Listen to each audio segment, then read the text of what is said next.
Justice. Comment prouver la violence psychologique du PN? Comment prouver la violence psychologique du PN bien moins visible que la violence physique? Lors d'une rupture avec un pervers narcissique, il est souvent nécessaire de mêler la justice à votre affaire de couple, ou bien de relations de travail, voire d'amitié ou de famille. Que ce soit dans le cadre d'un divorce, d'une procédure auprès du juge aux affaires familiales ou d'un litige au prud'homme, vous devrez impérativement vous faire accompagner d'un bon avocat. Seulement, sachez que démontrer la maltraitance morale est difficile, mais pas impossible. Voici nos conseils pour commencer à monter votre dossier de victime d'abus moraux et surtout pour éviter de tomber dans des pièges pouvant retourner la situation à votre désavantage. Cette réflexion est tirée d'un article du site internet www.pervers-narcissique.com dirigé par Pascal Cauder, psychanalyste et psychologue clinicien, co-auteur de l'ouvrage de référence La manipulation affective dans le couple, faire face à un pervers narcissique. Depuis plus de 30 ans, Pascal Cauder et son équipe de thérapeutes spécialistes des questions autour de la manipulation sentimentale prennent en charge les victimes de PN francophones partout dans le monde grâce à la vidéoconsultation. Rendez-vous sur pervers-narcissique.com pour accéder gratuitement à une multitude de ressources précieuses. Dans quel cadre démontrer les abus moraux? Prouver la violence psychologique en tant que telle relève du code pénal. Ainsi, il faut savoir que cela constitue une infraction sérieuse à la loi. Il ne s'agit plus du code civil qui concerne simplement un conflit entre deux particuliers, c'est désormais une affaire publique dans laquelle la victime ou le procureur de la République peut saisir la justice pour harcèlement. C'est un peu comme si l'État lui-même était lésé, puisqu'il y a non-respect de la législation en vigueur. La violence conjugale en justice. Dans le cadre d'une séparation de couple, il convient de bien identifier chaque thématique. Il y a d'une part le divorce, d'autre part la fixation de l'exercice des droits parentaux et de la résidence des enfants, et enfin la procédure pénale pour violence conjugale. Si les deux premières peuvent se régler ensemble au tribunal judiciaire, la troisième sera jugée au tribunal correctionnel pour les délits, voire en cour d'assises pour les crimes. Prenez garde à ne pas confondre les trois qui sont des démarches bien distinctes et ne se plaident pas forcément en même temps. Le harcèlement au travail et les différentes juridictions. Dans le contexte d'un PN au travail, on parlera plutôt de harcèlement moral ou sexuel, reconnu à la fois par le code pénal et le code du travail. Les juridictions compétentes selon le cas et la solidité du dossier sont le Conseil des prud'hommes ou le tribunal correctionnel. Sachez que si vous avez opté pour l'action prud'homale, vous ne pourrez plus déposer de plainte auprès du juge pénal pour la même affaire. Mise en garde sur les amalgames dans le traitement juridique des abus moraux. Attention à régler chaque affaire selon le tribunal en charge de statuer dans son domaine de compétence. Cette précision a son importance, car nous voyons malheureusement trop souvent le cas de personnes qui mélangent tous les sujets. Par exemple, un juge aux affaires familiales est là pour décider de la mise en place éventuelle d'une garde alternée des enfants communs, et non pas pour assister à une énième dispute de couple. Son objectif est de protéger les intérêts des mineurs, et non d'arbitrer un match entre deux adultes qui ne s'entendent plus. Sachez que ces situations exaspèrent les magistrats, qui auront alors tendance à vous percevoir comme de mauvais parents. Pourtant, les frontières sont souvent plus floues qu'il n'y paraît, et il se peut qu'un JAF saisisse le caractère manipulateur d'un PN. Malheureusement, les pervers narcissiques le savent bien et sont en général très doués pour amadouer leurs interlocuteurs et en faire leurs complices. Suivez bien les conseils de votre avocat avant de risquer de parler de votre vécu traumatique à un juge aux affaires familiales. Quelles sont les preuves recevables de violence psychologique? L'article 427 du Code pénal nous indique que la preuve est libre et peut se faire par, je cite, « tout mode ». Fin de citation.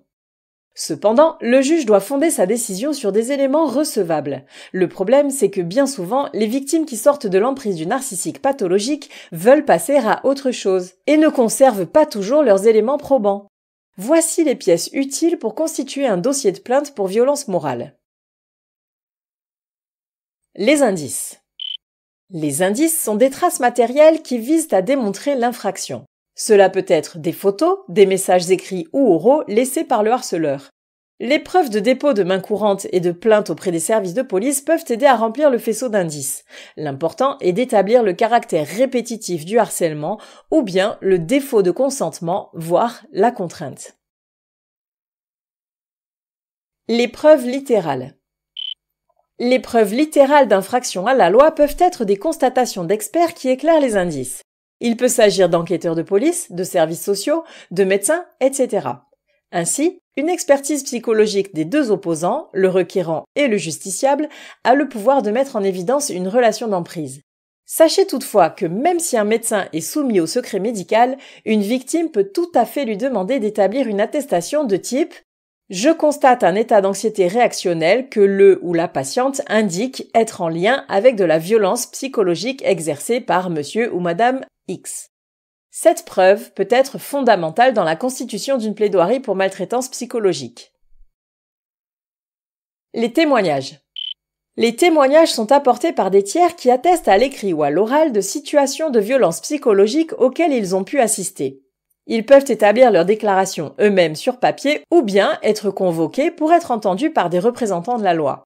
Ils sont obligés de répondre à ces injonctions à se présenter devant les autorités compétentes. Les aveux.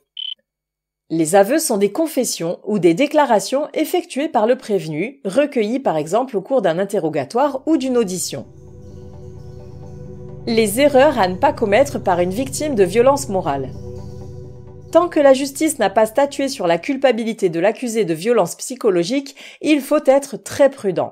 La loi vise à protéger tous les citoyens, et la présomption d'innocence est une valeur à laquelle la justice française est très attachée. La dénonciation calomnieuse. En droit français, la dénonciation calomnieuse est une accusation mensongère généralement portée devant une autorité compétente avec l'intention de nuire à la réputation ou à la situation de la personne visée.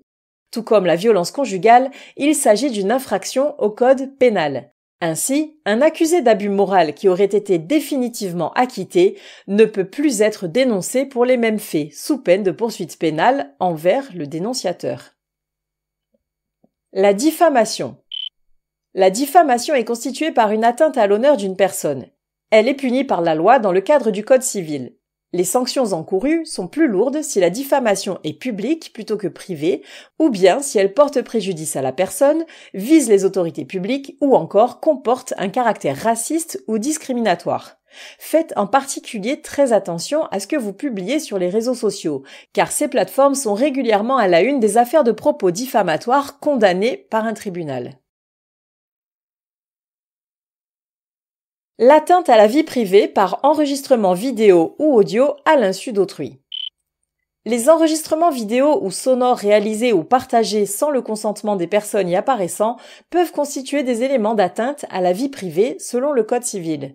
Toutefois, le Code pénal spécifiant accepter, je cite, « tout mode de preuve », fin de citation, offre davantage de souplesse en la matière. Aussi, il faut faire bien attention à comment utiliser les vidéos, les messages audio et notes vocales dans une affaire de violence psychologique.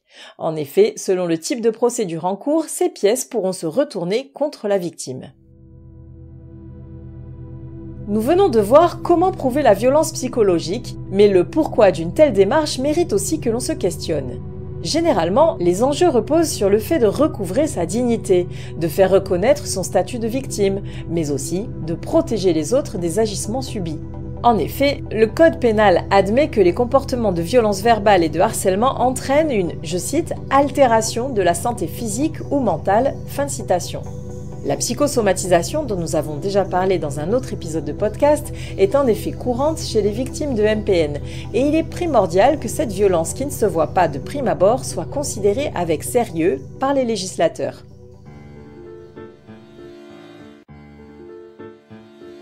N'hésitez pas à vous faire accompagner par des thérapeutes spécialistes des questions de la perversité narcissique. Rendez-vous sur www.pervers-narcissique.com et trouvez-y de nombreux conseils sur comment gérer la séparation, comment gérer l'après, la reconstruction, et vous pourrez également rentrer en contact avec un membre de l'équipe. Ne restez pas seul. Merci d'avoir écouté ce podcast. Rendez-vous très prochainement pour un nouvel épisode. N'hésitez pas à vous abonner pour ne rien manquer des prochaines publications. À très bientôt.